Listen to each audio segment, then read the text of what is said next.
Hi guys, welcome back to Java project development series. ये हमारा lecture 14 है। इस वीडियो में हम डिस्कस करने वाले हैं सबसे पहले तो लास्ट लेक्चर में जो मैंने आपको असाइनमेंट दिया था उसका सॉल्यूशन, दैट इज एम्प्लॉइज को अपडेट कैसे करेंगे। इस वीडियो में हम ये सीखेंगे कैसे डेटाबेस से एम्प्लॉय की आईडी पुल होगी और जब एम्प्लॉय आईडी सेलेक्ट होगी हमारे फ्रेम में तो उसका डेटा आना चाहिए। जो डेटा में चेंजेस हो बटन क्लिक पे वो चेंजेस डेटाबेस में रिफ्लेक्ट भी होने चाहिए। अपार्ट फ्रॉम दैट हम बात करेंगे अपडेट एनोमली। ये एसक्यूएल में एक बहुत इंपॉर्टेंट कॉन्सेप्ट है, इसके बारे में ये क्या होता है, क्यों आता है किसी प्रोजेक्ट में। एंड फाइनली हम डिस्कस इस वीडियो में ये भी करेंगे एम्प्लॉय को हम डिलीट कैसे कर सकते हैं। इसी में हम ये भी सीखेंगे ऑन डिलीट कैस्केड, जो एसक्यूएल में एक बहुत जरूरी कॉन्सेप्ट है, वो कैसे हम अपने टेबल के अंदर अपने कोड के अंदर अप्लाई करते हैं। तो चलिए शुरू करते हैं लेक्चर नंबर 14, जिसमें हम एम्प्लॉय को अपडेट और डिलीट करने के कॉन्सेप्ट सीखेंगे। चलिए तो पढ़ते हैं आगे। आपको मैंने लास्ट लेक्चर में अपडेट और डिलीट का टास्क दिया था, खास तौर पे अपडेट। तो चलिए अब आप मेरे साथ जरा अपडेट को डिस्कस कीजिए। तो सबसे पहले अगर हमको अपडेट बनाना है तो हमें डाउ में कितने मेथड्स की जरूरत पड़ेगी? अगर हम अपडेट बनाना चाहते हैं तो डाउ में कितने मेथड्स की जरूरत? अच्छा, कौन कौन से 3 मेथड्स की जरूरत पड़ेगी? डाउ में 3 क्यों चाहिए आपको अपडेट के लिए? एक गेट ऑल ईएमपी आईडी चाहिए और एक किसके लिए चाहिए? एक अपडेट करने के लिए चाहिए। एक चाहिए जो आईडी के बेस पर आपको डिटेल्स रिटर्न करे। करेक्ट चाहिएगा? तो चाहिएंगे आपको टोटल 3 मेथड्स। ठीक है, तो अपन चलते हैं डाउ में and one by one in तीनों मेथड्स को करते हैं डिफाइन। कौन सी डाउ में जाएंगे? एम्प्लॉय डाउ, यूजर डाउ? ऑब्वियसली बात है एम्प्लॉय डाउ। ठीक है, तो सबसे पहला मेथड एम्प्लॉय डाउ में अपन बनाते हैं जो रिटर्न करेगा सभी एम्प्लॉयज की आईडी। प्रोटोटाइप बताइए क्या होगी मेथड की? इस मेथड को जब हम कॉल करें ये हमें रिटर्न कर दे डेटाबेस में जितने एम्प्लॉयज प्रेजेंट हैं उन सभी की आईडी। तो इस मेथड की प्रोटोटाइप बताइए क्या होगी, क्या रखी जाएगी? विजिबिलिटी ऑब्वियस ही बात है पब्लिक होगी। Return type public static and we can make it list of string. Very good. और मेथड का नाम गेट ऑल ईएमपी आईडी कर देते हैं। थ्रोस एसक्यूएल एक्सेप्शन, क्योंकि ये सिर्फ आईडी ही रिटर्न करेगा इसलिए इसकी रिटर्न टाइप मैंने लिस्ट ऑफ स्ट्रिंग्स कर दी है rather than list of EMP POJO. समझ आ रहा है लिस्ट ऑफ स्ट्रिंग क्यों करी गई है? Good, very good. अब इसके बाद इसके अंदर आइए। अंदर आकर ये 2 स्टेप सेम रहेंगे, इनफैक्ट ये 3 स्टेप्स। ठीक है, ये कर लीजिए कॉपी पेस्ट और जहां लिखा हुआ है सेलेक्ट स्टार वहां कह दीजिए सेलेक्ट ईएमपी आईडी। राइट, तो ये आपको मिल जाएगी एम्प्लॉय आईडीज की लिस्ट। उसके बाद प्रिपेयर कीजिए अपनी एरे लिस्ट। सो ये होगी हमारी एरे लिस्ट ऑफ स्ट्रिंग। ठीक है, I will give it the name all ID is equals to new array list of string. तो ये तैयार हो गई आपकी एरे लिस्ट। आगे बोलिए नेक्स्ट टास्क। शाबाश, नेक्स्ट टास्क होगा वाइल। वाइल में आप लिखेंगे rs डॉट नेक्स्ट।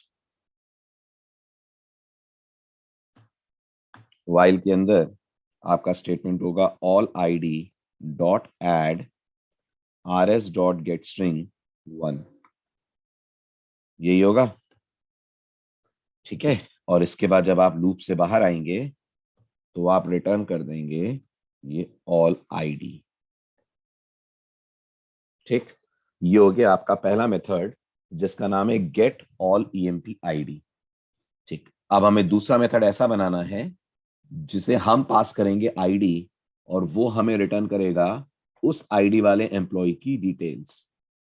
ऐसा ही बनेगा, हमसे आईडी लेगा और हमें वापस देगा उस आईडी वाले एम्प्लॉय की डिटेल्स।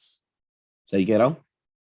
राइट, तो मेथड की प्रोटोटाइप बताइए जिसे हम आईडी दें और वो हमें उस आईडी वाले एम्प्लॉय की डिटेल्स रिटर्न करे।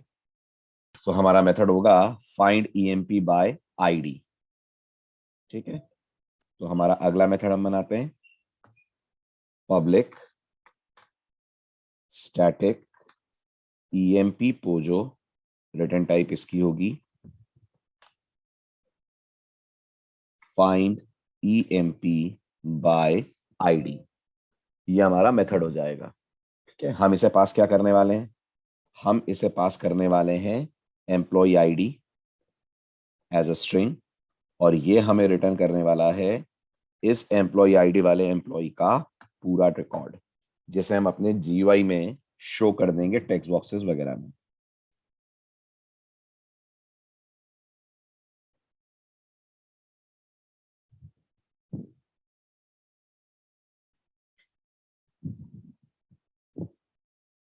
ठीक है, अब आ जाइए इस मेथड बॉडी के अंदर।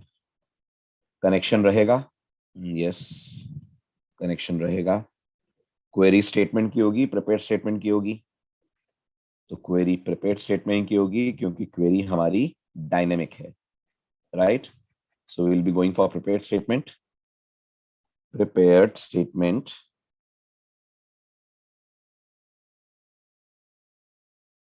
PS is equals to con dot prepare statement, और क्वेरी होगी select star from employees where employee ID equal to question mark। ये होगी आपकी एसक्यूएल क्वेरी। फिर इसके बाद आप अपना सेटर कॉल करेंगे, PS डॉट सेट स्ट्रिंग, जिसे पास करेंगे 1 कॉमा EMP ID। तो ये आपका प्लेस होल्डर रिप्लेस हो जाएगा रियल एम्प्लॉय आईडी से। इसके बाद बताएं, गुड, रिजल्ट सेट बनाएंगे आप। ठीक, बिल्कुल, result set RS equal to PS dot execute query. जो आपकी क्वेरी रन होगी, रिजल्ट सेट के अंदर रिकॉर्ड आ जाएगा। ठीक, रिकॉर्ड आएगा, ये गारंटी है, रिकॉर्ड आएगा, ये गारंटी है। बस एक केस है, अगर टेबल आपकी ब्लैंक रही तो, है ना? वैसे टेबल ब्लैंक होगी नहीं, क्योंकि कम से कम एक एडमिन तो टेबल में है ही ना। ये तो गारंटी है कि एडमिन तो टेबल में होगा ही होगा। Very good. तो फिर यहां पर अपन लिख लेते हैं RS dot next, right? Record pointer आपका आगे बढ़ जाएगा, फर्स्ट रिकॉर्ड पे आएगा और एक ही रिकॉर्ड मिलेगा, ये भी गारंटी है। क्लियर? यस। फिर इसके बाद एम्प्लॉय पोजो का अपन क्रिएट कर लेते हैं object, employee POJO E equal to new employee POJO, और इसके बाद ई के अंदर कॉल कर देते हैं सारे setters.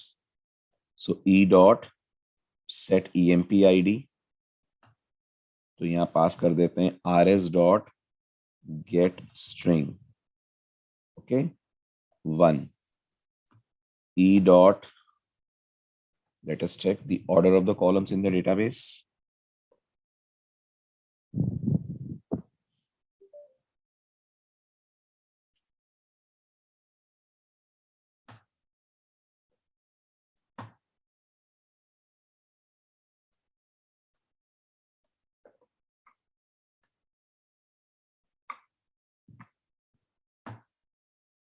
ID name job salary, right? तो यहां लिख देंगे आप E dot set EMP name, ये हो जाएगा RS dot get string to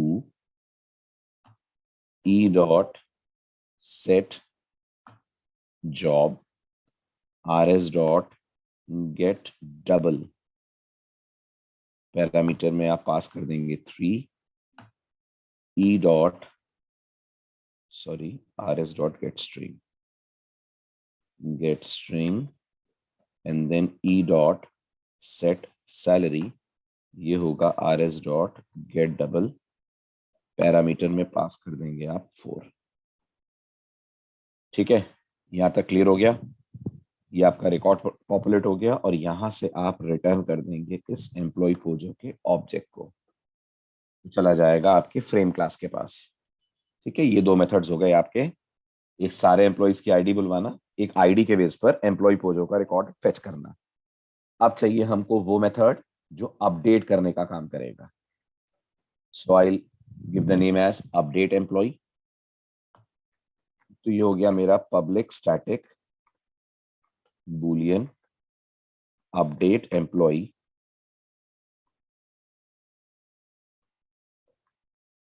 parameter में क्या लेगा? तो पैरामीटर में सिर्फ एम्प्लॉय पोजो लेगा ना ये। ओके, एम्प्लॉय पोजो ई थ्रोस एसक्यूएल एक्सेप्शन। ठीक, तो ये आपका मेथड हो गया।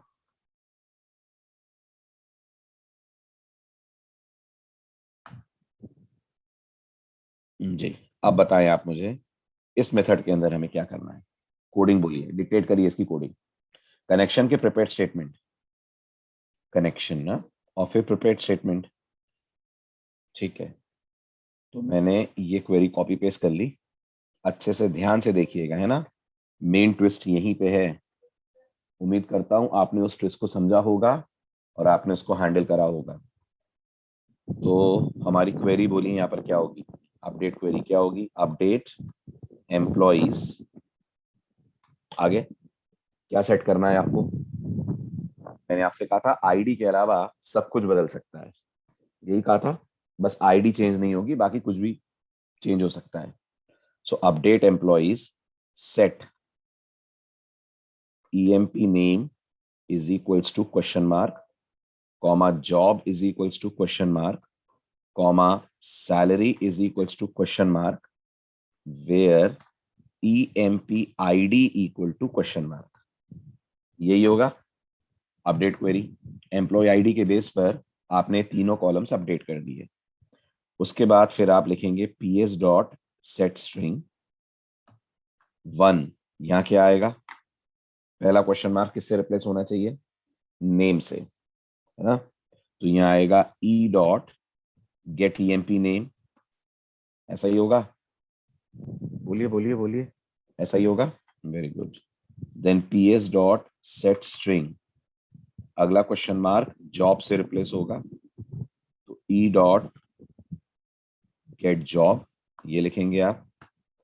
तीसरा वाला क्वेश्चन मार्क सेट डबल, ये रिप्लेस होगा सैलरी से, ई डॉट गेट सैलरी, यही होगा। आगे बोलिए फिर। ये आपने सारे प्लेस होल्डर्स एक्चुअल वैल्यू से रिप्लेस कर दिए। अब क्या करना है आपको, आईडी भी सेट करनी है, बिल्कुल सही। तो PS dot set string 4 comma ई डॉट गेट EMP ID, ये आपका वेयर वाला क्वेश्चन मार्क भी रिप्लेस हो गया। ठीक है, अब क्वेरी फायर होगी, ये सब क्वेरी फायर होगी। तो आप लिखेंगे integer x equal to PS dot execute update, ऐसे ही होगा। Very good. इसके बाद फिर next task, return x double equal to 1। वाकई में ये आएगा, वाकई में ये आएगा, रिटर्न x डबल इक्वल टू 1, पक्का, श्योर, श्योर, 100% श्योर, गलत। इसीलिए तो मैंने कहा था कि अपडेट में एक ट्विस्ट है और शायद आपका ध्यान उस पर नहीं गया है। बैकएंड पे आइए जरा, यूजर्स टेबल का और एम्प्लॉइज टेबल का स्ट्रक्चर देखिए। ये एम्प्लॉइज टेबल है और ये यूजर्स टेबल है।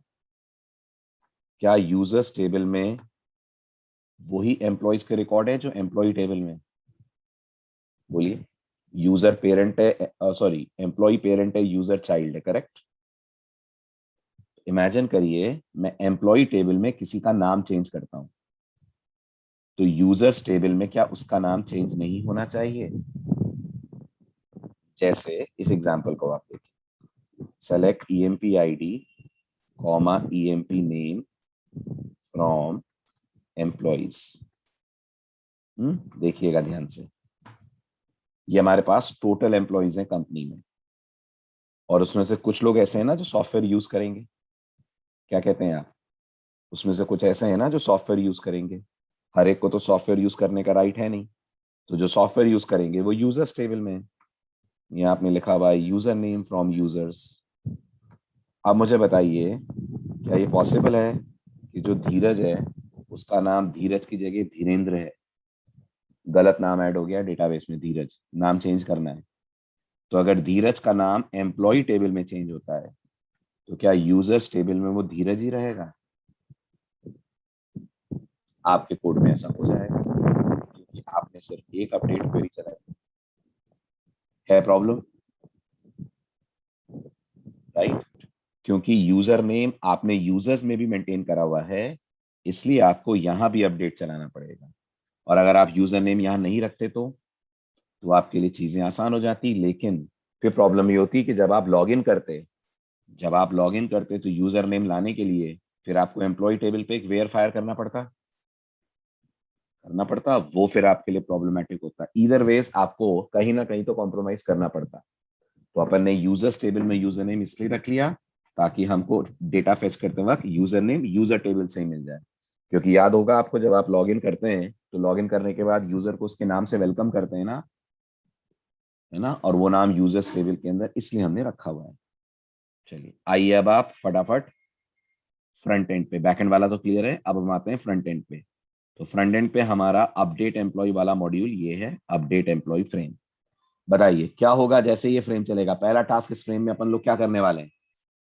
जैसे ये फ्रेम रन होगा, पहला टास्क अपन लोग इस फ्रेम में क्या करने वाले हैं? Everyone please respond. गुड। जैसे ही ये फ्रेम रन होगा और आप इसके कंस्ट्रक्टर में जाएंगे, इसके कंस्ट्रक्टर से आप सबसे पहले कॉल करेंगे गेट ऑल ईएमपी आईडी। करेंगे ना? और उसके अलावा इसके ड्रॉप डाउन में, कॉम्बो में पहले से जॉब्स डाल के रखी जाएंगी। जो जो पॉसिबल जॉब्स कंपनी में है वो जॉब्स आप यहाँ पे रख सकते हैं डालकर, है ना? क्योंकि ये जॉब स्टैटिक है, कोई नई जॉब क्रिएट नहीं हो रही है ना? ठीक। अब यहाँ पर आते हैं अपन और यहाँ हम लिखते हैं गेट ऑल ईएमपी आईडी। लेकिन अगर मैंने कंस्ट्रक्टर के अंदर ही लिख दिया तो it's not considered a good programming habit. आप कंस्ट्रक्टर के अंदर से अपना मेथड कॉल कीजिए और वो मेथड इस मेथड को कॉल करेगा जो डेटाबेस से आपको सारे एम्प्लॉयज की आईडी लाकर दे दे। तो यहां हम अपना एक प्राइवेट मेथड बना लेते हैं जो अपडेट एम्प्लॉय फ्रेम क्लास के अंदर रहेगा। सो इस प्राइवेट मेथड का नाम मैंने दे दिया गेट एम्प्लॉयज। ओके। मुझे कहा जाएगा ये मेथड प्रेजेंट नहीं है, तो मैं नेटबीन्स से इस मेथड को जनरेट करने को कह दूंगा। नेटबीन्स इसका स्केलेटन मुझे बनाकर दे देगा। ठीक है, अब इस मेथड की कोडिंग मुझे बताइए, फटाफट जवाब दीजिए। इस मेथड के अंदर हमें क्या करना है? ट्राई लगेगा। इस मेथड के अंदर जाएंगे तो ट्राई लगेगा। यस, क्योंकि आप यहीं से डेटाबेस से बात करना स्टार्ट कर देंगे तो ट्राई लगेगा। ठीक है, अगला स्टेटमेंट बोलिए, बोलिए जल्दी बोलिए। अगला स्टेटमेंट आप पहले कॉम्बो को क्लियर कर दें। करना पड़ेगा। अगर कॉम्बो में पहले से कोई एम्प्लॉय आईडी होगी तो वो हट जाए, ताकि अगर ये मेथड कहीं और से भी कॉल हो तो कॉम्बो में अननेसरी एम्प्लॉय आईडीज रिपीट ना हो। तो मेरे कॉम्बो का नाम है JC E M P I D, और यहां मैंने कह दिया है डॉट रिमूव ऑल आइटम्स। ऐसा करने से सब हट जाएगा। यस, ऐसा करने से कॉम्बो के अंदर से सारे आइटम हट जाएंगे। ठीक है, अब हम इंटरेक्ट करते हैं डेटाबेस से, और डेटाबेस से इंटरेक्ट करने के लिए लिस्ट ऑफ स्ट्रिंग बनाते हैं। List of string all E M P I D is equals to employ DAO dot get all E M P I D. यही कॉल होगा हमारा। यस, अगला टास्क बताइए क्या होगा आपका? बहुत ही इंपॉर्टेंट ट्विस्ट है यहाँ पे भी। अगला टास्क बताइए क्या होगा आपका? अगला टास्क क्या होगा? लूप चलेगा। यस, और लूप से आप एक एक रिकॉर्ड लेंगे। Very good. तो आपका यहाँ स्टेटमेंट हो जाएगा for string ID colon all EMP ID. ये आपका फॉर ईच चला। इस फॉर ईच से आपको एररलेस से एक एक आईडी मिलेगी। क्या करेंगे इस आईडी का आप? इस आईडी का क्या करेंगे आप? वेरी गुड, इसे आप अपने कॉम्बो में ऐड कर देंगे। तो JC E M P I D dot add item, और एड आइटम के पैरामीटर में आप पास कर देंगे आईडी। ऐड हो जाएगा ये। ठीक है, अब आपने अगर, अच्छा ठीक है, पहले अपन कैच लिख देते हैं, फिर मैं आपसे अगली बात करता हूँ। यहाँ जाएगा कैच एसक्यूएल एक्सेप्शन EX, और अंदर अपन कॉपी कर लेते हैं।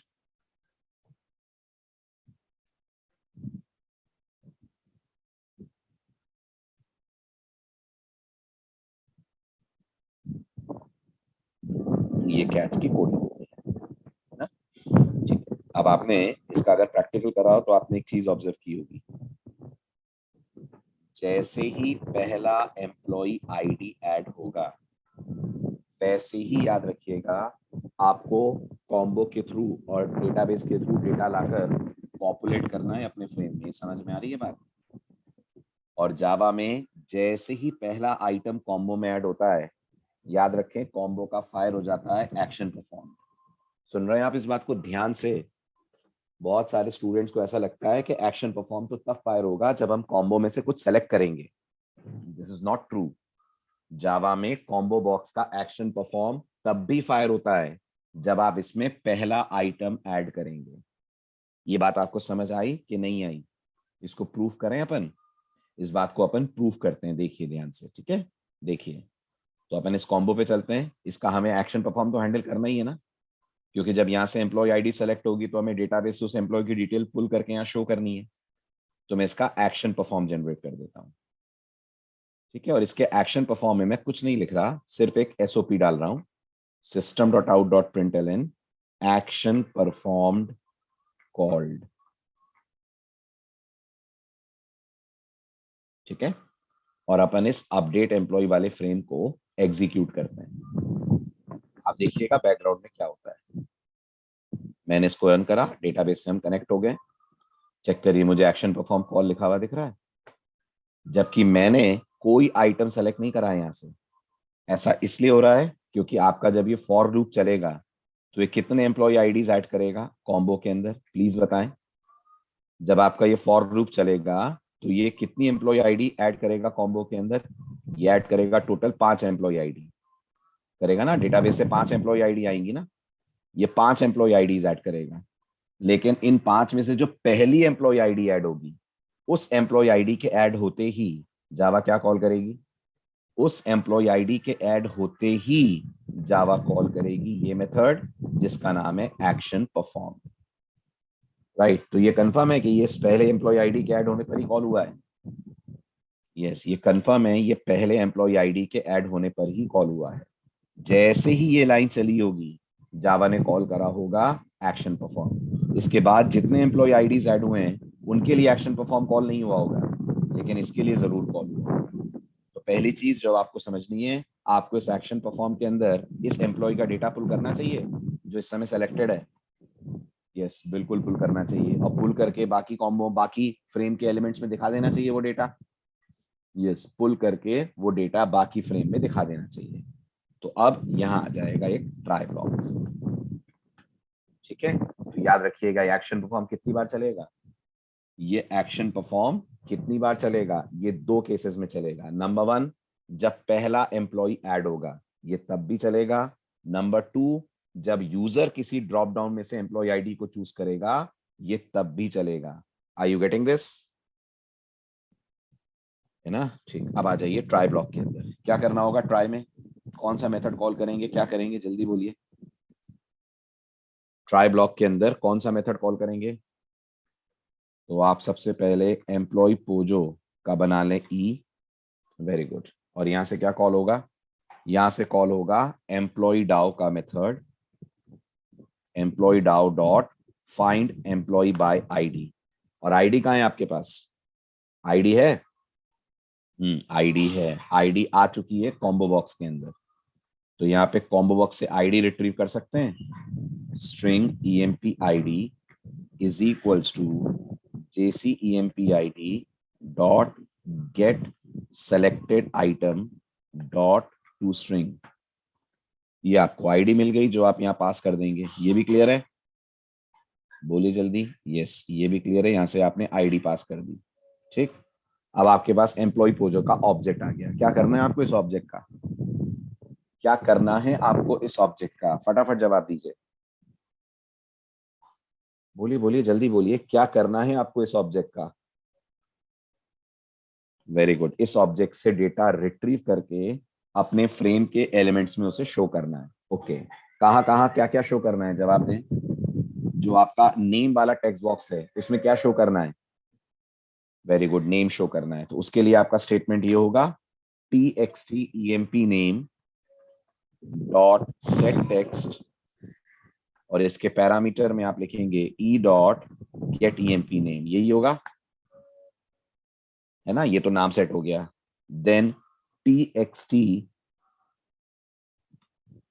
सैलरी डॉट सेट टेक्स्ट, क्या पास करेंगे इसको, सैलरी को क्या पास करेंगे, very good, string dot value of, और वैल्यू ऑफ के पैरामीटर में क्या जाएगा, वैल्यू ऑफ के पैरामीटर में जाएगा E dot get salary. Value of लगाना जरूरी है, बिल्कुल जरूरी है, क्योंकि सैलरी जो सेट टेक्स्ट मेथड है उसे चाहिए स्ट्रिंग, और सैलरी की डेटा टाइप अपने आप में डबल है, क्योंकि सैलरी की डेटा टाइप अपने आप में डबल है, इसलिए उसे कन्वर्ट करना ही पड़ेगा स्ट्रिंग में।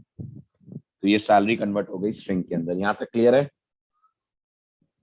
Very good. अब जॉब का क्या करना है, जॉब भी ऐड करनी है कॉम्बो में, क्या कहते हैं, क्या जॉब भी कॉम्बो में ऐड करनी है, नहीं, याद कीजिए कॉम्बो में जॉब्स ऑलरेडी प्रेजेंट हैं, आपको सिर्फ वो वाली जॉब सेलेक्ट करवा देनी है जो एम्प्लॉय की जॉब से मैच कर रही है, यही करना है, वो वाली जॉब सेलेक्ट करवा देनी है जो एम्प्लॉय की जॉब से मैच कर रही है। क्या लिखेंगे, क्या लिखेंगे कि वो वाली जॉब सेलेक्ट हो जाए, very good, JC job dot set selected item, और यहां पैरामीटर में आप पास कर देंगे ई डॉट गेट जॉब। ये आया समझ, आया, तो इसमें से जितने भी जॉब्स आपके पास कॉम्बो में मौजूद हैं, उस कॉम्बो में से वो जॉब सेलेक्ट हो जाएगी जो इस एम्प्लॉय की जॉब है। ये वाला ट्राई ब्लॉक समझ में आ गया, वेरी गुड। अब हम लेते हैं स्केच ब्लॉक को, इसे करते हैं अपन कॉपी, पहले इतना मॉड्यूल टेस्ट कर लेते हैं, कोड हमारा परफेक्ट काम कर रहा है कि नहीं, लेट्स रन इट।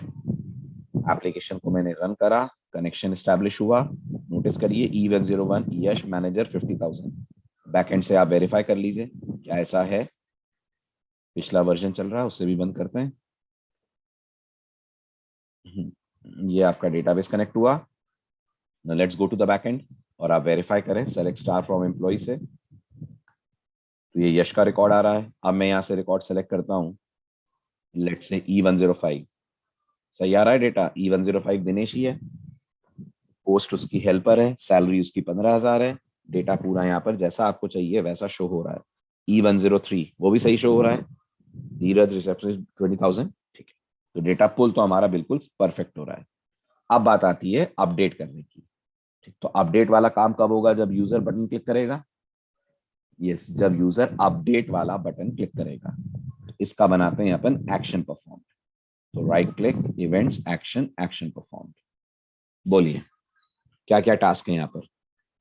सबसे पहला टास्क क्या है, सबसे पहला टास्क है एम्प्लॉय पोजो बनाइए और उसमें सारा डेटा फिल कर दीजिए, जो जो डेटा आपके पास, validate input, yes yes yes, सारा डेटा फिल कर दीजिए, ऑफ कोर्स वैलिडेट इनपुट के बाद, और फिर एम्प्लॉय पोजो का जो डेटा है वो सेंड कर दीजिए आप डेटाबेस को, करेक्ट, ऐसा ही होगा, राइट। तो सबसे पहला काम वैलिडेट इनपुट का अपन बना लेते हैं हमेशा की तरह, यहां पर आ जाएगा एक इफ नॉट वैलिडेट इनपुट्स, अगर ऐसा है कुछ गड़बड़ी है तो अपन यहीं पे मैसेज देकर करवा देंगे रिटर्न, लेकिन सबसे पहले मेथड का स्केलेटन बनवाते हैं, तो ये हमारा स्केलेटन बन गया, इस मेथड में से थ्रो हटा देते हैं, ठीक है। अब इसके अंदर आपको वैलिडेशन करना है, किस किस पे वैलिडेशन करना है, जल्दी बोलिए, कितनी चीजें हैं जो यूजर एडिट कर पाएगा, सिर्फ दो, नेम एंड सैलरी, है ना,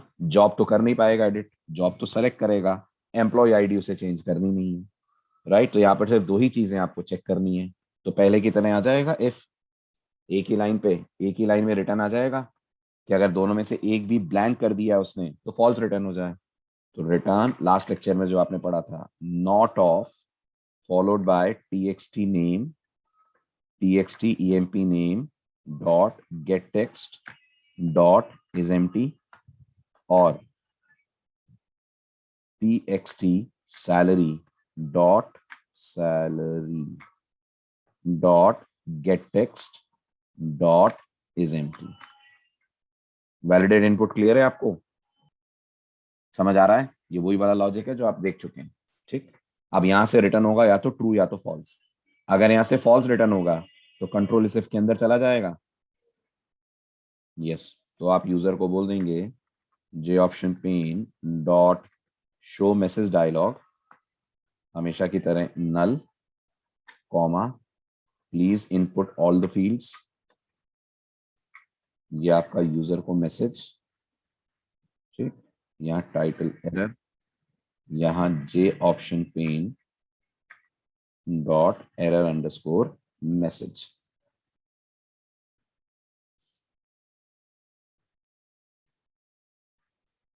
डॉट एरर अंडरस्कोर मैसेज, ये आपका यूजर को मैसेज। आगे जाने का कोई सेंस बनता नहीं है, तो यहां से कर जाएंगे आप रिटर्न। ठीक, अगर ऐसा नहीं है तो आएगा फिर आपका ट्राई ब्लॉक। ठीक, अब ट्राई ब्लॉक के अंदर आपको बनाना है एम्प्लॉय पोजो का ऑब्जेक्ट, और इस एम्प्लॉय पोजो में डेटा करना है आपको स्टोर। कैसे करेंगे, क्या कोड लिखेंगे, जल्दी बताइए। जहां तक एम्प्लॉय पोजो के ऑब्जेक्ट की बात है, उसे बनाने में कोई दिक्कत नहीं है, वो वैसे ही बनेगा जैसे किसी भी क्लास का ऑब्जेक्ट आप बनाते हैं। Employee POJO E is equals to new employee POJO, ये बन गया आपका पोजो का ऑब्जेक्ट। आगे बोलिए, इसके सेटस कॉल आप करेंगे, तो सबसे पहले E dot set string set E M P I D, ये होगा J C E M P I D dot get selected item dot to string.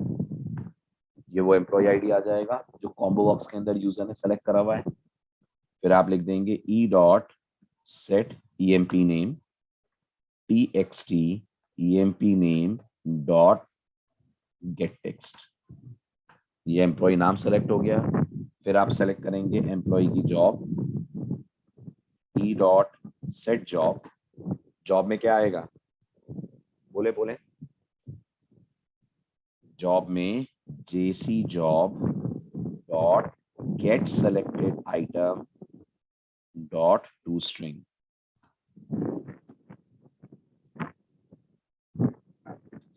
ये जॉब आ गई। सैलरी के लिए ई डॉट सेट सैलरी, और पैरेंथेसिस में क्या पास करेंगे, पैरेंथेसिस में पास करेंगे parsed value. Double dot parse double करना पड़ेगा क्योंकि टेक्स्ट बॉक्स के अंदर तो चीजें स्ट्रिंग फॉर्म में है, तो डबल डॉट पार्स डबल, और पार्स डबल को पैरामीटर में पास करेंगे आप T X T salary dot get text. ठीक, अगर ये पूरा डेटा प्रॉपरली सेट हो गया तो कोड बिना एक्सेप्शन के आगे बढ़ेगा। यस, यहां आप लिखेंगे फिर boolean result is equal to, आगे आपका स्टेटमेंट होगा employee POJO dot sorry employee DAO dot, और आप कॉल करेंगे अपडेट एम्प्लॉय, जिसे पास कर देंगे आप ई। ठीक, इससे रिटर्न होगा ट्रू या फॉल्स, और उसके बेस पर आप अपना मैसेज प्रिंट कर देंगे। सिंपल है। तो यहाँ लिख देंगे आप इफ रिजल्ट, मतलब अपडेशन सक्सेसफुल हुआ है। तो अपन ये वाला मैसेज कॉपी कर लेते हैं, इसको कर देते हैं चेंज। ठीक है, ये हो जाएगा रिकॉर्ड अपडेटेड सक्सेसफुली।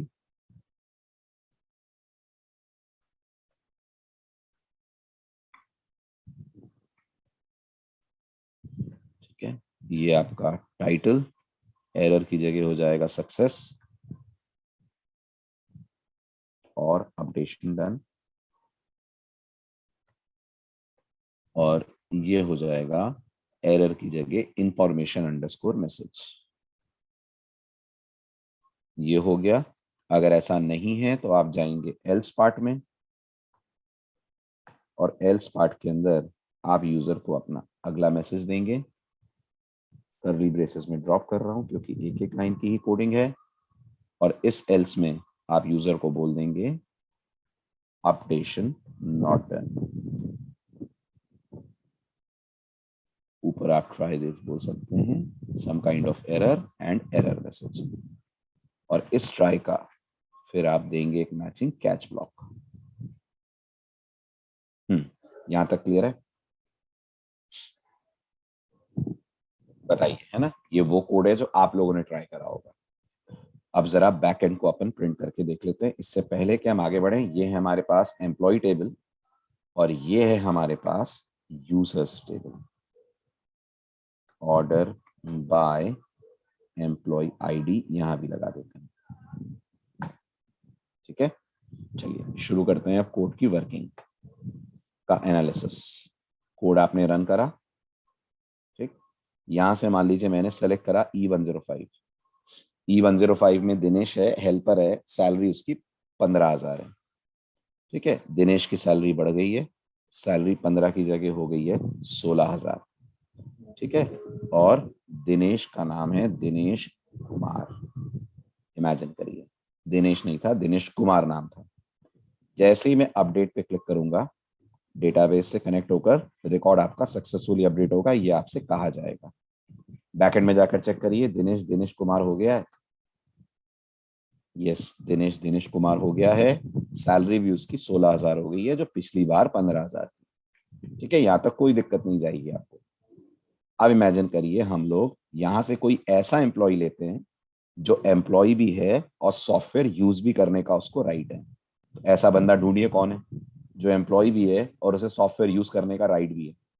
अरविंद है, अरविंद है, अरविंद है ना। अरविंद की आईडी है E102। अरविंद, गौर करिए, सॉफ्टवेयर यूज भी करेगा और अरविंद एक एम्प्लॉय भी है। ठीक, अब मैंने यहां आकर E102 को चूज करा, यहाँ नाम आ रहा है अरविंद। ठीक है, अरविंद रिसेप्शनिस्ट है, अरविंद की सैलरी है 15,000, अरविंद की सैलरी बढ़कर हो रही है 25,000। वेरी गुड, बढ़िया होना ही चाहिए। और अरविंद का जो नाम है वो अरविंद की जगह औरबिंदो है। इमेजिन करिए, राइट, अरविंद नाम गलत एंटर हो गया, वो औरबिंदो नाम था। ठीक, अब आपने यहाँ पर अपडेट पे क्लिक करा। जैसे ही अपडेट पे क्लिक करा, डेटाबेस से मैसेज आया रिकॉर्ड अपडेट हो गया है। चेक करिए, ये बंदा औरबिंदो हो गया है एम्प्लॉयज टेबल में, हो गया है। लेकिन अगर आप इस बंदे का यूजर्स टेबल में जाकर रिकॉर्ड चेक करें तो इसका नाम अभी भी क्या आ रहा है? अगर आपको लग रहा है ये वही अरविंद है क्या, बिल्कुल है। आप इसके साथ एम्प्लॉय आईडी प्रिंट कराइए, आपको पता लग जाएगा ये वही अरविंद है। ये वही अरविंद है, नोटिस करिए, जिसकी आईडी E102 है, जो एक्चुअल में अब औरबिंदो बन गया है। लेकिन आपके सॉफ्टवेयर के अंदर यहाँ रहेगा अरविंद और वहां रहेगा औरबिंदो। इसे क्या बोलते हैं? ये जो आपने कर दिया है, आपसे जो गलती हो गई है, इसे क्या बोलते हैं? इसे बोलते हैं डेटाबेस की लाइफ में अपडेट एनोमली। ये आपके सॉफ्टवेयर के अंदर प्रॉब्लम आ गई है। आपका अपडेट आधा अधूरा चल रहा है। बंदे का नाम दो जगह रिफ्लेक्ट हो रहा है, तो दोनों जगह उसका नाम चेंज होना चाहिए कि नहीं होना चाहिए? आप बताओ, आया समझ? दिक्कत नजर आई आपको अपने कोड में? ठीक है, आप सुधार लें। Shall we improve the code now? चलिए बताइए, क्या इंप्रूवमेंट करें और कैसे करें? Guide me. कहाँ चेंज होगा बताइए? आप प्रोजेक्ट चला तो पता चला प्रोजेक्ट में बग है। अब देखिए, आपने जो मॉडल फॉलो करा है वो मॉडल कितना सिंपल है। गलती ना तो फ्रेम में है ना पोजो में है, गलती डाव में है। तो सिर्फ जाकर डाव को चेंज करेंगे आप। यस, और डाव को चेंज कैसे करेंगे? डाव को चेंज ऐसे करेंगे कि इस रिटर्न को तो आप हटा दीजिए। ठीक है, समझिएगा आप ध्यान से, ट्विस्ट क्या है। यहां लिखेंगे आप, अगर x की वैल्यू 0 आती है तो रिटर्न फॉल्स कर दें। इसका मतलब एम्प्लॉय टेबल में ही अपडेट नहीं चला है, तो फिर क्या मतलब है यूजर में चलाने का? सही है। अगर x डबल इक्वल टू 0 नहीं आता है, इसका मतलब एम्प्लॉय टेबल अपडेट हो गई है। यस, एम्प्लॉय टेबल अपडेट हो गई है। तो ये जो पीएस है ये फ्री है, ये पीएस आपकी फ्री है। यस, प्रिपेयर्ड स्टेटमेंट फ्री है। इस पीएस को दोबारा यूज करा जा सकता है, राइट, एक नई क्वेरी के लिए। यस, एक नई क्वेरी के लिए। क्या होगी वो नई क्वेरी बताइए? इस बार वो नई क्वेरी किस पे फायर होगी? इंस्टेड ऑफ एम्प्लॉय वो फायर होगी यूजर्स पे। ठीक है, क्या क्या अपडेट करना है आपको यूजर्स में? आपको अपडेट, एक तो कंफर्म बात है, जॉब करनी है। ठीक है, राइट, और जॉब के साथ साथ नाम करना है, तो नाम तो कंफर्म है, करना ही है। Update users set EMP name is equals to question mark. ठीक है, अब रहा सवाल जॉब का। तो मेरा ये कहना है जॉब चेंज तभी होगी ना जब आपकी एम्प्लॉयज टेबल में ये बंदा एट प्रेजेंट जो इसकी जॉब थी वो जॉब इसकी रिसेप्शनिस्ट या मैनेजर थी। मतलब जो हुई है अभी, अगर ये जॉब इसकी हेल्पर हुई है या ये कोई और चेंज आया है जॉब में, तो फिर वहां पे अपडेट करने की जरूरत नहीं है ना। अगर रिसेप्शनिस्ट हेल्पर बन गया है तो आप तो यूजर से उसे हटाएंगे ना, फिर हेल्पर थोड़ी ना यूज कर पाएगा। हमारा सॉफ्टवेयर का जो यूजर है वो दो ही तरह के यूजर्स हैं। कौन यूज कर सकता है सॉफ्टवेयर को? या तो मैनेजर यूज करेगा और या रिसेप्शनिस्ट यूज करेगा। हेल्पर यूज नहीं करेगा सॉफ्टवेयर को हमारे, है ना। और अगर आपको इतनी ज्यादा कॉम्प्लेक्सिटी नहीं करनी है तो कोई दिक्कत नहीं है, आप तो सीधे सेट कर दीजिए। अगर जॉब सेम भी रही तो सीधे सीधे ओवरराइट हो जाएगी, इतना ही होगा ना। अगर जॉब सेम भी रही तो सीधे सीधे ओवरराइट हो जाएगी, कोई और दिक्कत की बात ही नहीं है। तो यहां पर आप लिख देंगे update users set employee name is equals to question mark comma, आपका यहां पर जॉब का नाम था user type is equal to question mark. आगे किस किस एम्प्लॉय का रिकॉर्ड अपडेट करेंगे, किस यूजर का रिकॉर्ड अपडेट करेंगे? तो यहां भी यूजर नेम, हाँ यहां पर हमारा यूजर नेम है। हाँ जी, user name equal to question mark, user type equal to question mark, where, where में आगे क्या आएगा? शाबाश, employ ID is equals to question mark आएगा। ये क्लियर हुआ? ठीक है, अब आगे बढ़िए। यहां पर आप एक इफ लगा सकते हैं, याद रखिएगा कि अगर इसकी जॉब रिसेप्शनिस्ट से हेल्पर हो गई है तो फिर रिकॉर्ड डिलीट ही हो जाए यूजर्स टेबल से। ये भी समझ आ रहा है? मैं अभी सिचुएशन को इग्नोर कर रहा हूं। ऐसा होगा नहीं कि इतना ज्यादा डिमोशन हो जाए किसी का कंपनी में। सोच कर देखिए, पहले रिसेप्शनिस्ट था, अब उसको हेल्पर की जॉब मिल गई, अनलेस एंड अनटिल कोई दिक्कत हुई हो। लेकिन अगर ऐसा है तो फिर आपको यहाँ पर ये चेक करना होगा कि अगर वो रिसेप्शनिस्ट से डिमोट हो गया है, हेल्पर बन गया है, तो फिर यूजर टेबल में उसका रिकॉर्ड ही नहीं होना चाहिए। ठीक है, चलें आगे। वेरी गुड, ये हो गया आपका प्रिपेयर्ड स्टेटमेंट वाला पार्ट पूरा। अब यहाँ पर इसका एक सेटर कॉल करेंगे आप। इस बार सेटर के अंदर सेम चीजें आप देंगे, लेकिन ये आएगा नेम जॉब और थर्ड पोजीशन पे आ जाएगी आईडी। तो नेम जॉब आईडी सब आपको पोजो से मिल जाएगा। यस, नेम जॉब आईडी सब कुछ आपको मिल जाएगा पोजो से। या पोजीशन क्वेश्चन मार्क की 4 की जगह आपको करनी होगी 3। ये भी क्लियर है? समझ आया? वेरी गुड, बढ़े आगे। गुड, अब आपने क्वेरी फायर कर दी। क्वेरी फायर करने के बाद पहले तो आपने सेटर कॉल करे, अब आप क्वेरी फायर कीजिए। तो क्वेरी फायर करने के बाद एक इंटीजर y ले लेते हैं। y के अंदर स्टोर करिए इस एग्जीक्यूट अपडेट की रिटर्न वैल्यू। ठीक, y के अंदर भी रिटर्न वैल्यू आएगी या तो 0 या तो 1। अब आपको सीधे लिख देना है return y double equal to 1, क्योंकि x 1 होगा ये गारंटी है। प्रॉब्लम ये है कि हर वो एम्प्लॉई जो एम्प्लॉई है जरूरी नहीं है कि उसका रिकॉर्ड आपके पास यूजर टेबल में हो ही हो, है ना। तो अगर उसका रिकॉर्ड यूजर टेबल में नहीं हुआ तो ये अपडेट उसको अपडेट तो कर ही नहीं पाएगा। जैसे जब दिनेश का रिकॉर्ड अपडेट होगा तब भी अपडेट चलेगा, चलेगा, लेकिन दिनेश की एंट्री तो आपके पास यूजर टेबल में है ही नहीं ना। दिनेश नाम का तो कोई बंदा है ही नहीं यूजर टेबल के अंदर, है ना। तो ये अपडेट नहीं चलेगा ना। दिनेश के लिए तो रिटर्न वैल्यू 0 देगा, वाई के अंदर 0 आएगा, जबकि टेबल के अंदर दिनेश का रिकॉर्ड अपडेट हो चुका है। Point clear? तो फिर इसको कैसे हैंडल करेंगे, ये चैलेंज है। हाँ, इसका सिंपल सा सॉल्यूशन ये है कि हम इस प्रिपेयर्ड स्टेटमेंट वाली कोडिंग को चलाने से पहले क्या ये वेरीफाई कर सकते हैं कि ये बंदा यूजर टेबल में है कि नहीं है। कोई तरीका हमारे पास इसको वेरीफाई करने का? यस, हमारे पास यूजर डाउ है। यूजर डाउ के पास कोई मेथड है जिसको हम पास कर दें यूजर पोजो और वो हमें रिटर्न कर दे उस ये यूजर प्रेजेंट है या नहीं। या एक मेथड बना लें यहाँ पर, इतना लंबा चौड़ा पोजो नहीं चाहिए हमें, तो सिर्फ ये वेरीफाई करना है ना कि ये आईडी है कि नहीं है। हाँ, तो नहीं बना रहे ना यूजर। एक मेथड यहाँ बना सकते हैं अपन, is user present, public static बना लेते हैं, public static boolean is user present. Okay, और ये पैरामीटर में क्या लेगा, क्या है आपके पास वहां से? आपके पास एम्प्लॉय आईडी है, string EMP ID throws SQL exception. Correct?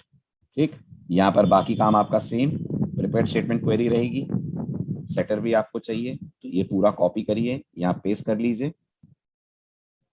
Okay, connection रहेगा, प्रिपेयर्ड स्टेटमेंट रहेगा, यहाँ आ जाएगा सेलेक्ट, स्टार की जगह 1 चलेगा। आपको सिर्फ यही देखना है ना कि ये यूजर आईडी प्रेजेंट है कि नहीं है, इतना ही देखना है ना। तो वेयर यूजर आईडी जगह आपका होगा यहाँ employee ID is equal to question mark. Got it? ये आपने देखा, select 1 from users where employee ID equal, ये 1 समझ में आ रहा है ना। हम किसी कॉलम को रिट्रीव करने में इंटरेस्टेड नहीं है, हम सिर्फ ये जानने में इंटरेस्टेड हैं कि ये वेयर कंडीशन कोई रिकॉर्ड पुल कर पाती है कि नहीं कर पाती है। Are you able to get the point? समझ आ रही है आपको मेरी बात?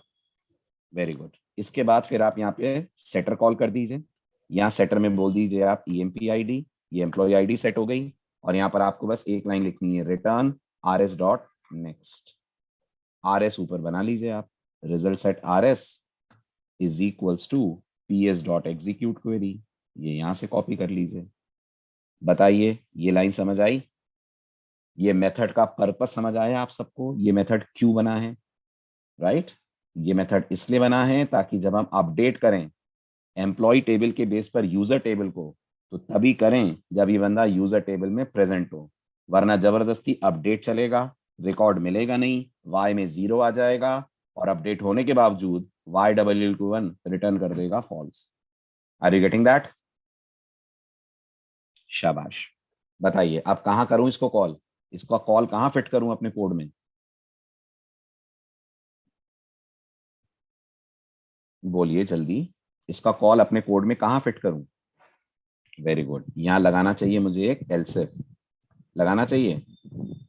यहां देखना चाहिए अगर x की वैल्यू 1 है और हमारा यूजर प्रेजेंट, अब यहां पर हम एक बूलियन ले लें, boolean result is equals to user DAO dot is user present, और यहां से पास कर दें आप E dot get EMP ID. पता लग जाएगा आपको यूजर प्रेजेंट है कि नहीं है। ठीक है, अगर रिजल्ट की वैल्यू फॉल्स है, ध्यान दीजिएगा, अगर रिजल्ट की वैल्यू फॉल्स है तो आप ट्रू रिटर्न करेंगे, अगर रिजल्ट की वैल्यू फॉल्स है तो आप ट्रू रिटर्न करेंगे, या इसको एल्सिफ को हटाकर एल्स कर दीजिए। सोचिए, अगर आप एल्स में आए हैं इसका मतलब एक्स में तो 1 था, ये कंफर्म है ना। ठीक है, अगर एक्स में 1 था तो आपने यूजर डाउ पे अपडेट चलाया, उस अपडेट में आपको रिटर्न करा फॉल्स, ये कहते हुए कि ये बंदे का कोई रिकॉर्ड यूजर टेबल में नहीं है। एम्प्लॉय टेबल तो अपडेट हो ही गई है, यहाँ से रिटर्न ट्रू कर दें। यस, और वरना ये पूरा कोड इसके अंदर डाल सकते हैं। क्या कहते हैं? अगर रिजल्ट की वैल्यू हमारी तरफ से हमें पता चलता है रिटर्न वैल्यू उसकी ट्रू आ रही है, तो हम आगे बढ़ना चाहेंगे। यस, तो हम आगे बढ़ना चाहेंगे। ये हो गया आपका बाकी बचा हुआ कोड। बताइए फ्लो क्लियर है अपडेट का? ये था आपके अपडेट के साथ केस, इतनी सारी बातें अपडेट में करनी थी हैंडल। हो गया? एक एक बात समझ में आ गई आपको? अब आपका कोड अपडेट एनॉमली से बच जाएगा। अब रन करते हैं अपन फाइनली एक बार, इतने चेंजेस के बाद फ्रंट एंड पे आपको कोई चेंज करना नहीं है, रन कीजिए। एप्लीकेशन रन हुई, राइट? यहाँ पर आपके पास एम्प्लॉय आईडी है, आपने यहाँ से चेंज करा औरबिंदो, अब औरबिंदो को वापस अरविंद कर देते हैं, बल्कि कुछ और नाम कर देते हैं, चलिए राकेश। ठीक, रिसेप्शनिस्ट है, सैलरी इसकी कर देते हैं अपन 30,000। ठीक, अब जैसे ही आप क्लिक करेंगे अपडेट पे, अपडेट सक्सेसफुल, बैकएंड में जाकर चेक कीजिए अब आप। ठीक, चलिए अब लेते हैं अपन select employ ID user name from users. पहले आप एम्प्लॉय में देख लें, एम्प्लॉय में अरविंद राकेश हो गया E102 वाला, और अब आप चेक कर लीजिए यहां पे भी राकेश हो जाना चाहिए, हो गया, यहां पे भी वो हो गया है राकेश, राइट? और जो नहीं है उसका रिकॉर्ड भी अपडेट हो जाएगा, जैसे कि दिनेश, ये सब ये दिनेश कुमार है। ठीक है, अब मान लीजिए इसका पूरा नाम है दिनेश कुमार राव। ओके, और सैलरी भी चेंज कर देते हैं इसकी 17,000। अपडेट पे क्लिक करते हैं, अपडेट हो गया। बैकएंड पे जाकर चेक करिए, दिनेश का रिकॉर्ड अपडेटेड दिखना चाहिए आपको। आया समझ में अपडेट मॉड्यूल कंप्लीट फ्लो? कोई डाउट कोई क्वेरी तो आप पूछ लें अभी, क्योंकि ये सेम फंडा आपको बहुत जगह लेना है। क्लियर है? अब बात करते हैं डिलीट की, डिलीट करना होगा। यस, बैकएंड से स्टार्ट करें, बताइए, अगर डिलीट करना है तो कितने मेथड्स की जरूरत है आपको डाउ में? अगर आपको डिलीट करना है तो डाउ में कौन कौन सा मेथड चाहिए? एक ही चाहिए, बाकी तो बने हुए हैं, है ना? नया तो एक ही चाहिए, बाकी जो है वो तो आपके डिलीट में भी काम आएंगे, जो अपडेट में काम आए थे। Get all EMP ID delete को भी चाहिएगा, चाहिएगा। Find employee ID, find employee by ID, वो भी डिलीट को चाहिएगा, है ना? बस एक नया मेथड डिलीट में चाहिएगा, जो होगा डिलीट करने वाला मेथड। फाइन, तो अपन चलते हैं एम्प्लॉय डाउ के अंदर, और जैसा अपडेट है वैसा बनाते हैं अपन डिलीट। तो यहां हो जाएगा public static boolean delete employee, parenthesis open, parenthesis के अंदर आप लिखेंगे string employee ID throws SQL exception. ये आपका डिलीट एम्प्लॉय का कोड हो गया। आगे बोलिए, अंदर का कोड बताइए। क्वेरी डायनेमिक होगी स्टैटिक होगी? क्वेरी डायनेमिक होगी, है ना? तो ये तीन चीजें तो ले ही लेते हैं, अपने अनुसार इसको अपन चेंज कर देंगे। तो कनेक्शन लेंगे आप, जहां लिखा हुआ है आपने अपडेट, वहां फायर करेंगे आप डिलीट। क्या लिखेंगे डिलीट में? डिलीट में आप लिखेंगे delete from employees where employee ID equal to question mark, यही होगा, है ना? ठीक है, फिर इसके बाद आप सेटर कॉल करेंगे और यहाँ आ जाएगा एम्प्लॉय आईडी, जो आपको पैरामीटर में मिल रहा है। ठीक है, इसके बाद सिंपल है, वही इंटीजर x इक्वल टू, और यहाँ पर आप कॉल करेंगे ps डॉट एग्जीक्यूट अपडेट, और यहाँ लिख देंगे return x double equal to 1। ऐसा ही होगा, देखने में तो सिंपल लग रहा है। ओरेकल दे देगी एक्सेप्शन चाइल्ड की इज फाउंड। याद कीजिए, एम्प्लॉय और यूजर पेरेंट चाइल्ड हैं। सोचिए, एम्प्लॉय और यूजर पेरेंट चाइल्ड हैं, बनाया है ना आपने उनको पेरेंट चाइल्ड। और अगर आपने डेटाबेस पढ़ा हो तो डेटाबेस में एक रूल होता है कि अगर पेरेंट टेबल से कोई रिकॉर्ड डिलीट होता है तो वो तब तक नहीं हो सकता जब तक चाइल्ड टेबल में उस पर्टिकुलर रिकॉर्ड की करस्पॉन्डिंग एंट्री है ना? आप लॉजिकली सोचिए, अगर अरविंद को कंपनी हटाती है तो अरविंद का यूजर से भी रिकॉर्ड हटना चाहिए कि नहीं हटना चाहिए? वरना वो स्टेल रिकॉर्ड माना जाएगा ना, है ना? अब आपके कोड में तो आप सिर्फ एम्प्लॉय से हटा रहे हैं, यूजर से कैसे हटाएंगे? तो यूजर से हटाने का सबसे आसान तरीका कोई बताएगा मुझे, जिसने डेटाबेस पढ़ा हो? अगर हम चाहते हैं एम्प्लॉय से रिकॉर्ड डिलीट हो तो यूजर से भी डिलीट हो जाए, तो इसका सबसे आसान तरीका क्या है? इसका सबसे आसान तरीका है, आप अपने कंस्ट्रेंट में एक क्लॉज ऐड कर दीजिए, और वो क्लॉज ओरेकल में होता है ऑन डिलीट कैस्केड। ये ओरेकल का एक क्लॉज होता है, जैसे आप अगर चाइल्ड टेबल पे लगा देंगे तो फिर ओरेकल किस बात का ध्यान रखेगी? ओरेकल खुद इस बात का ध्यान रखेगी कि अगर पेरेंट टेबल से रिकॉर्ड डिलीट हो तो करस्पॉन्डिंग एंट्री चाइल्ड से भी डिलीट कर दी जाए। तो आपको कितने डिलीट फायर करने पड़ेंगे एज अ प्रोग्रामर? आपको एक डिलीट फायर करना पड़ेगा, और ओरेकल कितने डिलीट फायर करेगी? ओरेकल इंटरनली फायर करेगी 2 डिलीट। एक तरीका ये है। दूसरा तरीका, आप खुद डिलीट करने की रिस्पॉन्सिबिलिटी उठाएं, लेकिन अगर आप खुद डिलीट करते हैं तो पहले किससे डिलीट करेंगे? पहले यूजर से करना पड़ेगा, पहले एम्प्लॉय से डिलीट नहीं कर पाएंगे, पहले यूजर से डिलीट होगा, यूजर से डिलीट होने के बाद आप एम्प्लॉय से डिलीट करेंगे। आ रही है बात समझ? तो ज्यादा आसान क्या है? ज्यादा आसान ओरेकल पे ट्रस्ट करना है ना, अपने लॉजिक्स लिखें, अपना काम करें, खाली ये 3 वर्ड लिखने हैं आपको, और आप सोचिए कितनी मेहनत से आप बच जाएंगे, वरना इतना सारा काम करना पड़ेगा जो आपने अभी अपडेट में करा। आया समझ? राइट? तो अब एक छोटा सा इशू, इशू ये है कि आपने कंस्ट्रेंट लगा दिए हैं ना टेबल पे, आपने टेबल पे कंस्ट्रेंट लगा दिए हैं ना, तो अगर टेबल पे कंस्ट्रेंट लग चुके हैं तो फिर आप उसमें ऑन डिलीट कैस्केड ऐड नहीं कर पाएंगे। आपको ऑन डिलीट कैस्केड ऐड करने के लिए कंस्ट्रेंट को ड्रॉप करना पड़ेगा और फिर से अप्लाई करना पड़ेगा। Are you getting my words? मेरी बात समझ आ रही है ना? आप कंस्ट्रेंट लगा चुके हैं, डेटाबेस फंक्शनल हो गया है, काम शुरू हो गया है डेटाबेस पे, तो अब आप नहीं कर सकते उसमें ऑन डिलीट कैस्केड को ऐड। तो क्या करें? सबसे पहले कंस्ट्रेंट को ड्रॉप करें। अब कंस्ट्रेंट को ड्रॉप करने के लिए क्या पता होना चाहिए? कंस्ट्रेंट को ड्रॉप करने के लिए पता होना चाहिए कंस्ट्रेंट का नाम। क्या नाम आपने कंस्ट्रेंट को दिया था? कौन बताएगा कंस्ट्रेंट को क्या नाम दिया था? तो जब एक्चुअल सॉफ्टवेयर डेवलपमेंट होता है तो जितने भी डेवलपर्स काम कर रहे होते हैं डेटाबेस पे, वो डेटा डिक्शनरी नाम की एक चीज मेंटेन करते हैं। क्या मेंटेन करते हैं? Data dictionary. उस डेटा डिक्शनरी में वो सब मेंटेन करके रखते हैं, लिख कर रखते हैं कौन सी टेबल पे, कौन से कॉलम पे कौन सा कंस्ट्रेंट है। अपन ने बनाई है डेटा डिक्शनरी? नहीं बनाई है। कहाँ बनाई है? अपन ने तो सीधे डेटाबेस बनाया और काम करना शुरू कर दिया, है ना। तो अभी के लिए हम क्या करें, अब हमने तो डिक्शनरी बनाई नहीं है, तो हमें ओरेकल से पूछना पड़ेगा। ओरेकल बता देगी टेबल पे कंस्ट्रेंट के क्या नाम है। यस, आप ओरेकल से पूछ सकते हैं। कैसे पूछते हैं देखिए ध्यान से। सब लोग समझ पा रहे हैं मैं क्या कर रहा हूं? डिलीट से हम यहाँ कैसे आ गए, डेटाबेस पे कैसे पहुंच गए? इसलिए पहुंच गए क्योंकि अगर आप एम्प्लॉय से कोई रिकॉर्ड डिलीट करते हैं, जैसे यहीं करके दिखाता हूं मैं आपको, यहीं देखिए, क्या ऐसा पॉसिबल है कि राकेश कंपनी छोड़े? है ना। तो हम यहाँ पर एक डिलीट कमांड फायर करते हैं। आप देखिएगा ओरेकल मुझे क्या कहेगी।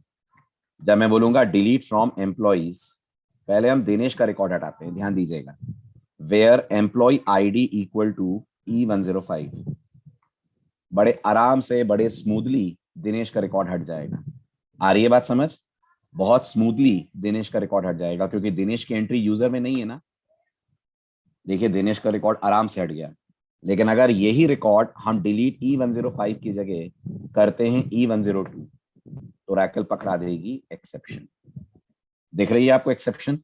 इंटेग्रिटी कंस्ट्रेंट वायलेटेड, ये आपके कंस्ट्रेंट का नाम है। ये आपका फॉरेन की कंस्ट्रेंट है जो आपने लगाया हुआ है टेबल पे, और ये वायलेट हो रहा है क्योंकि चाइल्ड रिकॉर्ड मिल रहा है यूजर टेबल के अंदर।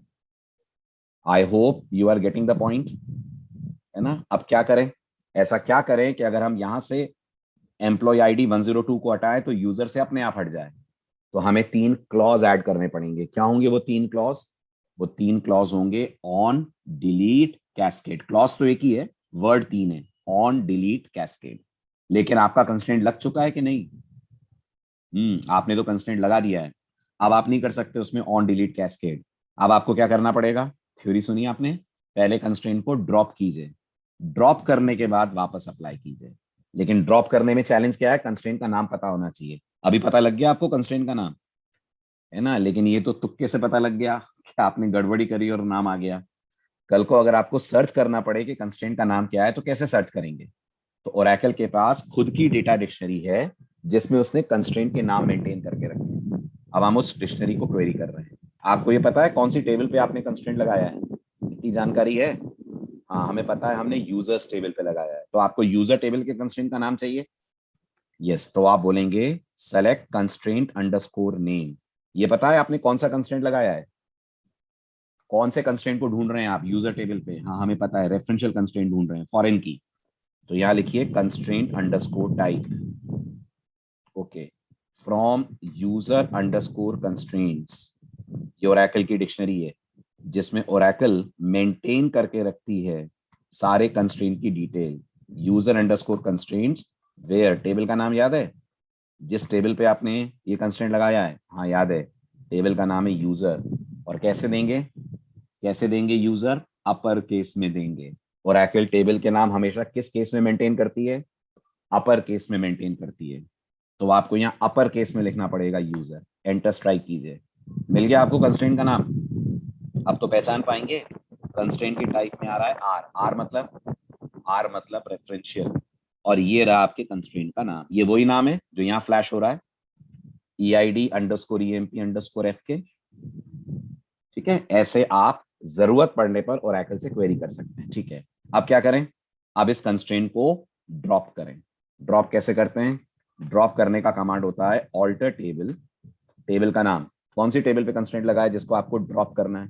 यूजर्स पे। कौन सा कंस्ट्रेंट ड्रॉप करना है? Drop constraint. कौन सा कंस्ट्रेंट ड्रॉप करना है? यही वाला जो इतना लंबा चौड़ा है। ड्रॉप कंस्ट्रेंट और कंस्ट्रेंट का नाम। क्या नाम है कंस्ट्रेंट का? EID_EMP_FK।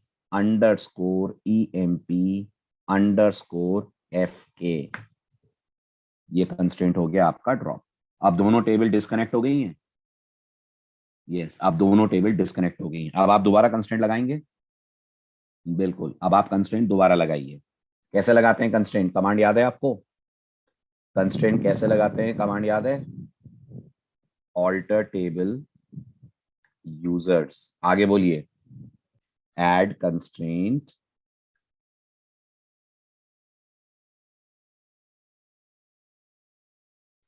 Alter table users, add constraint, constraint का नाम।